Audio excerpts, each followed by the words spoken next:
a Yom Yom do dia 25 de Menachem Av, extraído de uma carta do Rebbe anterior,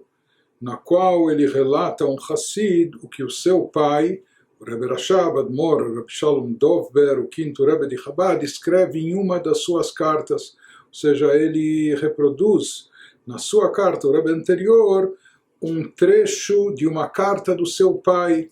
o Rebbe Rashab, e assim ele escreve: meu pai, o Rebbe Rashab, escreve em uma das suas cartas: escutei em nome de nossos santos pais, os Rebbeim. Assim ele diz: escutei em nome dos nossos pais e mentores espirituais, os nossos Rebbeim, os nossos Rebes, mestres racídicos, que as memórias desses santos homens sejam bênçãos para a vida no mundo vindouro, aquilo que se costuma dizer quando se menciona tzadikim, que suas almas descansem nas sublimes alturas, etc. Então, assim escreve o Rebbe Rashab, que é uma tradição que ele escutou em nome dos Rebes anteriores, dos grandes mestres racídicos, que também no nascimento de uma menina costumamos dizer para a Torá, ou seja, na linguagem dos nossos sábios, e assim também na nossa liturgia.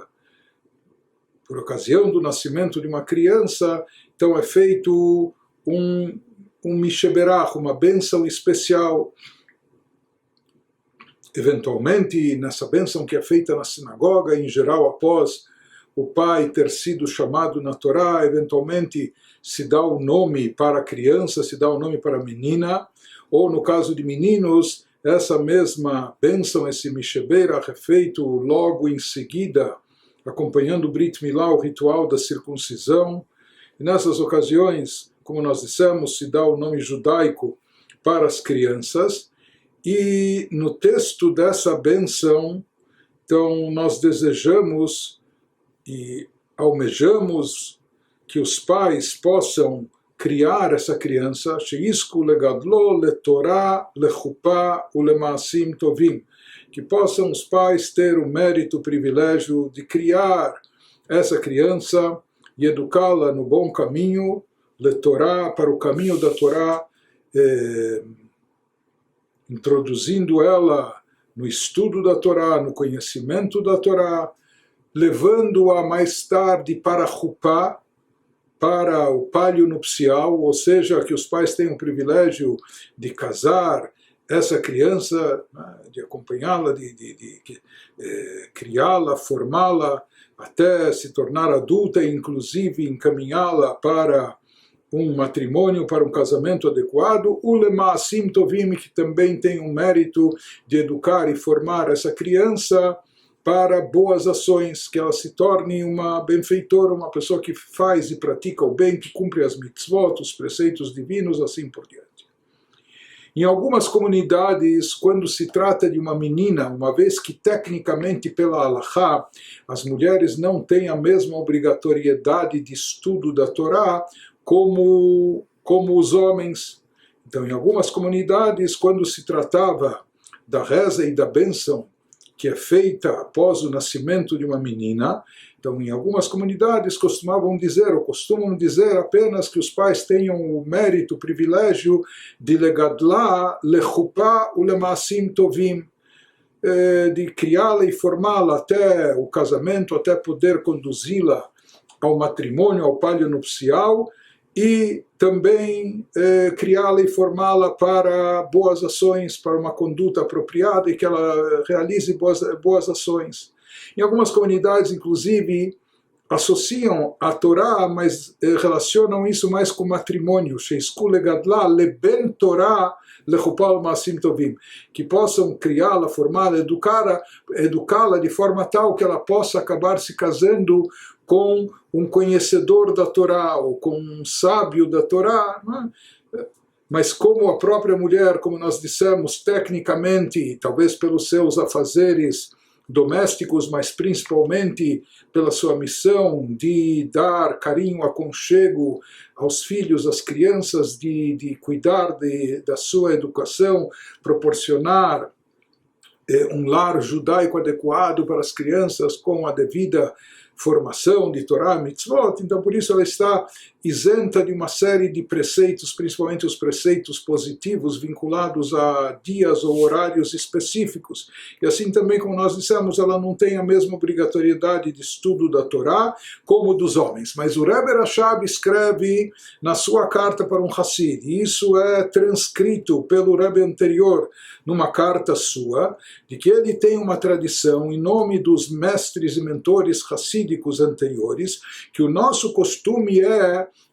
de Chabad, consiste mesmo no nascimento de uma menina, também dizer a mesma frase, igualmente que os pais têm o privilégio, o mérito de formá-la, de educá-la para a Torá, para a Chupá, o palio nupcial, e para as boas ações, incluindo também o conceito de Torá na vida das meninas, que seus pais criem para a Torá, para o matrimônio, para as boas obras, boas ações. E qual o motivo, mesmo as meninas ou moças tendo isenção da obrigatoriedade de estudo da Torá como os rapazes, mas por que então se acrescenta aqui Torá no desejo das bênçãos para elas? Então explica o Rebbe Rashab que isso é baseado na declaração dos nossos sábios no Talmud, no Tratado de Brachot, que diz, lá os sábios perguntam como as mulheres obtêm os seus méritos, que muito do mérito do homem vem do seu estudo da Torá. A Torá tem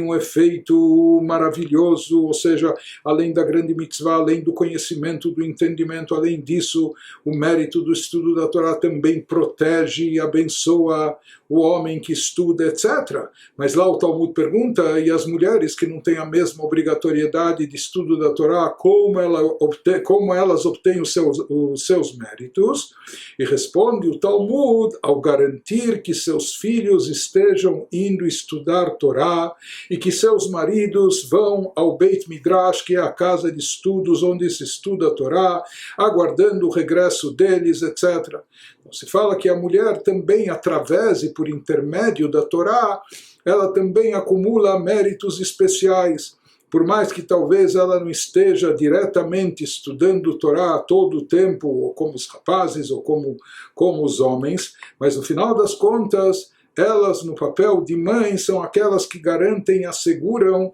que os seus filhos estejam indo estudar Torá. Elas procuram propiciar uma educação judaica adequada para os filhos. Em geral, as mães estão mais próximas das crianças, então muito da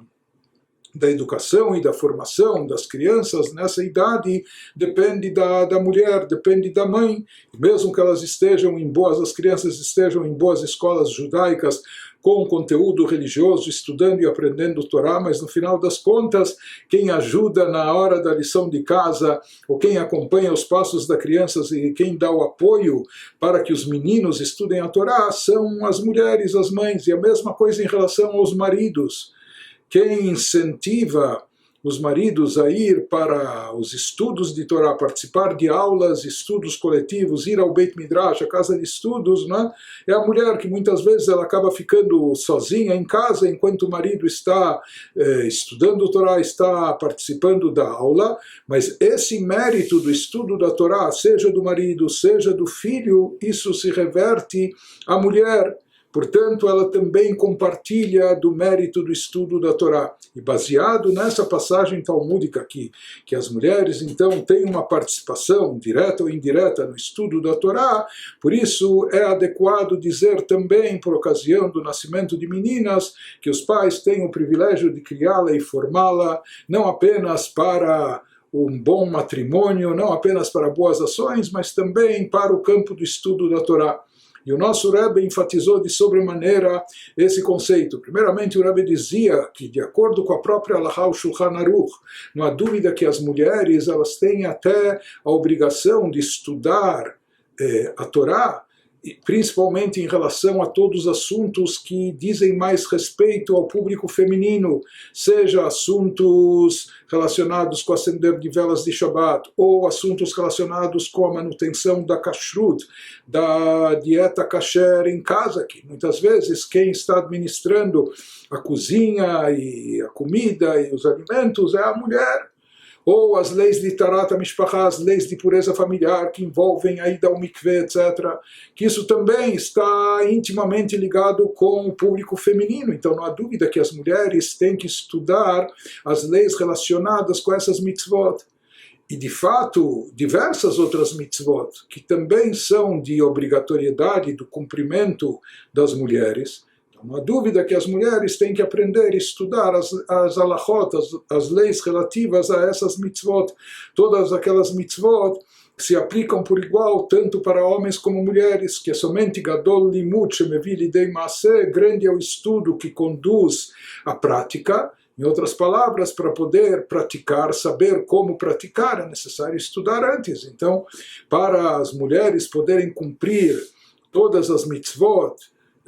as inúmeras mitzvot que elas têm a obrigatoriedade de fazer, elas têm que estudar a Torá também para isso, elas têm que conhecer as leis. Mais do que isso, dizia o Rebbe, existem aquelas mitzvot especiais, que são inclusive mitzvot contínuas, incessantes, e mitzvot relacionadas com nossos sentimentos, nossa ideologia, mentalidade, a fé em Deus, amor a Deus, temor a Deus, etc. Todas essas mitzvot, a pessoa tem que ter conhecimento de causa, a pessoa tem que aprender, estudar sobre a grandeza de Deus, para poder desenvolver, cultivar o sentimento, seja de amor a Deus ou de reverência a Deus. Então a pessoa tem que estudar, é isso que nós estudamos particularmente nos ensinamentos da Hassidut. Então, sem dúvida alguma, essas mitzvot que se aplicam por igual, tanto para homens e mulheres, mitzvot importantes vinculadas à nossa fé, às obrigações do nosso coração, os sentimentos que devemos cultivar, e particularmente o que leva a isso ao estudo da Hassidut. Então, não há dúvida que as mulheres também têm que se dedicar a esse estudo. E, de forma geral, muito do que nós vemos nos tempos atuais, desde o início do século XX adiante, que diferente do que era na antiguidade, onde as mulheres, muitas casas judaicas, as mulheres mal tinham escolaridade, e o que elas aprendiam mesmo de judaísmo era apenas em casa ou da mãe, mas hoje em dia, na prática, os tempos mudaram e as mulheres, não só que elas têm acesso, mas efetivamente elas têm sucesso também no estudo, no aprendizado, e inclusive da parte judaica, etc. Então não há dúvida alguma que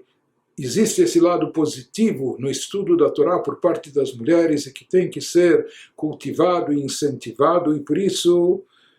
também é considerado um mérito e privilégio especial, e isso é o desejo e o pedido que nós fazemos também no nascimento de uma menina, que os pais possam educá-la e formá-la para a Torá, também para o estudo da Torá, para um bom casamento e para a prática de boas ações.